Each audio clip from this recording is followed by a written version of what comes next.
আবিষ্কার যত বাড়বে কোরআন বোঝা তত সহজ হবে। সুবহানাল্লাহ। নবীজি কোরআন তেলাওয়াত করছেন আর অমুসলিমরা ইসলাম কবুল করে চলছে। কাফেরেরা সচেতন হয়ে গেল, আমাদের লোকগুলি তো আর ধরে রাখতে পারবো না, সব তো মুহাম্মদ সাল্লাল্লাহু আলাইহি ওয়াসাল্লামের পিছনে লাইন লাগাইছে। তখন তারা হযরত ওমরকে লাগিয়ে দিল যে এই লোকটাকে যেখানে পাওয়া যায় সেখানে মারো। হযরত ওমর রাদিয়াল্লাহু তাআলা আনহু তখন জাহিল, তিনি কাফের ছিলেন, মারার জন্য নেমে গেলেন। কোথায় পাওয়া যায় খুঁজতে খুঁজতে জানা গেল যে তিনি মসজিদে হারামে নামাজ পড়ছেন। পেছনে গিয়ে ওমর দাঁড়িয়েছেন, অপেক্ষা করছেন যে ঠিক আছে নামাজ পড়তেছে, নামাজ পড়াটা শেষ হোক, তারপরে আচ্ছা তরে দেখব। নবী করিম সাল্লাল্লাহু আলাইহি ওয়াসাল্লাম নামাজের মধ্যে তেলাওয়াত করতেছেন জোরে জোরে।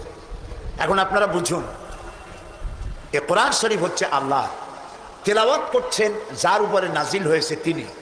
এখন শুনতে কত মজা হচ্ছে। হযরত ওমর তিনি বলছেন যে আমি মনে মনে ভাবলাম যে মুহাম্মদ সাল্লাল্লাহু আলাইহি ওয়াসাল্লামকে এইসব কথা জেনে শিখায়, উনি তো কোনো স্কুল কলেজে যায় নাই, মাদ্রাসায় যায়নি, কই পান এত সুন্দর সুন্দর কথা, নিশ্চয়ই জেনে শিখাচ্ছে। হযরত ওমর বলেন আমি যখন মনে করছি নবীজিকে মুহাম্মদ সাল্লাল্লাহু আলাইহি ওয়াসাল্লামকে জেনে কথাগুলি শিখিয়েছে,